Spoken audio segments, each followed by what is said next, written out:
Hello, नमस्कार. श्री स्वामी समर्थ. सगळ्यांचं आपल्या यूट्यूब चॅनलमध्ये खूप खूप मनापासून स्वागत. तर लवकरच आपला 2024चा नवरात्रोत्सव, शारदीय नवरात्रोत्सव प्रारंभ होणार आहे. 3 ऑक्टोबरपासून ते 12 ऑक्टोबरपर्यंत 9 दिवसांचा आपला नवरात्रोत्सव आहे. तर नवरात्रोत्सवात आपल्याला आई भगवतीच्या सेवा करायच्या आहेत. अति उच्च कोटीच्या सेवा, ज्याच्यातनं आपल्या घरात भरभराटी येते, आनंद येतो, सुख समाधान समृद्धी येते. त्याचबरोबर कुळदेवीची सेवा करण्याचा सगळ्यात मोठा महापर्व म्हणजे 9 दिवसाची शारदीय नवरात्र. तर या 9 दिवसाच्या नवरात्रोत्सवात आपल्याला आई भगवतीची, कुळदेवीची खूप खूप सेवा करायची आहे. तर ती सेवा करण्यासाठी आपल्याला महत्त्वाच्या 3 गोष्टी आपल्या घरात आणायच्या आहेत हा नवरात्रोत्सव सुरू होण्याआधी. तर कुठल्या त्या 3 महत्त्वाच्या गोष्टी आहेत त्या आपण लवकरच बघूया. तर व्हिडिओ खूप महत्त्वाचा आहे, शेवटपर्यंत आवर्जून बघा. या 3 गोष्टी तुम्हाला नवरात्रोत्सवात लागणार आहेत. आणि अजून एक महत्त्वाची गोष्ट मी तुम्हाला व्हिडिओच्या सुरुवातीला सांगणार आहे. तर चला आपण वेळ न दवडता व्हिडिओला सुरुवात करूया. सगळ्यात पहिली आणि महत्त्वाची गोष्ट आपल्याकडे असायलाच हवं, ती गोष्ट आपल्याला माहीत असायला हवी, ते म्हणजे आपल्या कुलदेवी कुठल्या आहेत. आपल्या कुलदेवतेचा वास आपल्या घरात, आपल्या देवघरात त्यांची प्राणप्रतिष्ठा ही व्हायलाच हवी. तर ही नवरात्र सुरू होण्याआधी जर तुम्हाला माहिती नसेल तर सगळ्यात पहिली गोष्ट तुम्ही करा ते म्हणजे तुमची कुळदेवता कुठली आहे. 3.5 शक्तिपीठांपैकी तुमची कुळदेवता कुठली आहे त्या कुळदेवीचा, आई भगवतीचा फोटो तुम्ही तुमच्या देवघरात त्यांची प्राणप्रतिष्ठा करा.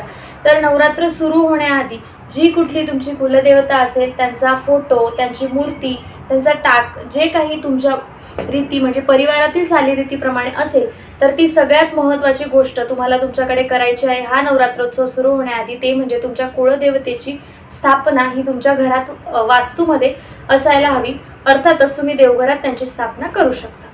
त्यानंतर दुसरी महत्त्वाची गोष्ट, आपल्या चॅनलवरती याबद्दल बरेच असे व्हिडिओज आहेत, तुम्ही आतापर्यंत पाहिले सुद्धा असेल. जे कोणी आपले स्वामी सेवेकरी आहे, केंद्रात जातात, त्या सगळ्यांना माहिती असेल की आपल्या देवघरात श्रीयंत्र स्थापन करणं किती महत्त्वाचं आहे. श्रीयंत्राचे काय फायदे आहेत किंवा श्रीयंत्राची सेवा केल्याने आपल्या आयुष्यात किती सुधारणा होते हे सगळ्यांना आपल्याला आतापर्यंत माहितीच झालेलं आहे. तर तुमच्याकडे आतापर्यंत जर देवघरात तुम्ही श्रीयंत्राची स्थापना केलेली नसेल तर नवरात्रोत्सव सुरू होण्याआधी आवर्जून श्रीयंत्राची स्थापना तुम्ही तुमच्या देवघरात करायची आहे. कारण या 9 दिवसात आपल्याला श्रीयंत्रावर सुद्धा सेवा करायच्या आहेत. तर नवरात्रोत्सव सुरू होण्याआधी तुम्ही श्रीयंत्राची स्थापना सुद्धा तुमच्या देवघरात आवर्जून करा. तिसरी आणि सगळ्यात महत्त्वाची गोष्ट ते म्हणजे श्री दुर्गा सप्तशती ग्रंथ.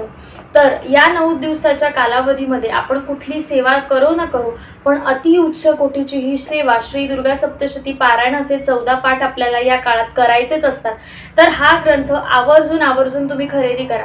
तर लवकर खरेदी करा असं का सांगत आहे, कारण ग्रंथ मिळायला म्हणजे नवरात्रोत्सव सुरू होत असतो ना त्याच्या आधी बरेच लोक ग्रंथाची खरेदी करतात. तर काही वेळेला ग्रंथ मिळत नाही, तर तुम्ही आवर्जून लवकरात लवकर नवरात्रोत्सव सुरू होण्याआधी केंद्रातनं जाऊन हा ग्रंथ आवर्जून खरेदी करा. कारण सगळ्यात महत्त्वाची आणि पहिली सेवा जी आपल्याला करायची असते ते म्हणजे दुर्गा सप्तशती ग्रंथाचं पारायण. तर त्याच्यामुळे हा ग्रंथ तुमच्याकडे असायलाच हवा. तर या अगदी छोट्याशा 3 गोष्टी आहेत ज्या आपल्या म्हणजे प्रत्येक स्वामी सेवेकऱ्याकडे असतीलच. पण जे कोणी नवीन सेवेकरी आहेत किंवा जे कोणी नवीन लोक आहेत, जे सबस्क्रायबर असतील आपले, जे या चॅनलला जोडले गेले आहेत आणि ज्यांना या गोष्टींबद्दल माहिती नाही आहे, तर त्यांच्यासाठी आजचा व्हिडिओ होता. तर या 3 गोष्टी, सगळ्यात पहिलं म्हणजे तुम्हाला तुमची कुळदेवता माहिती असायला हवी आणि त्यांची प्राणप्रतिष्ठा तुमच्या वास्तूमध्ये असायला हवी. दुसरी गोष्ट श्रीयंत्र तुमच्या घरामध्ये असायला हवं. आणि तिसरी महत्त्वाची गोष्ट की दुर्गा सप्तशतीचे पारायणाचा ग्रंथ तुमच्याकडे असायला हवा. जर तुमच्याकडे या 3ही गोष्टी नसतील तर नवरात्रोत्सव सुरू होण्याला अजून काही कालावधी आहे. तर तुम्ही लवकरात लवकर या गोष्टी तुमच्या वास्तूमध्ये, तुमच्या घरात आणा. याचे खूप प्रभावशाली फायदे आहेत.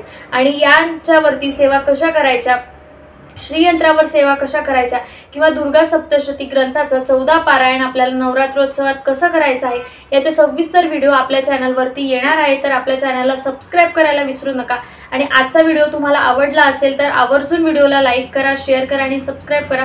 पुन्हा भेटूया माहितीपूर्वक व्हिडिओसोबत. तोपर्यंत सगळ्यांना श्री स्वामी समर्थ. नमस्कार.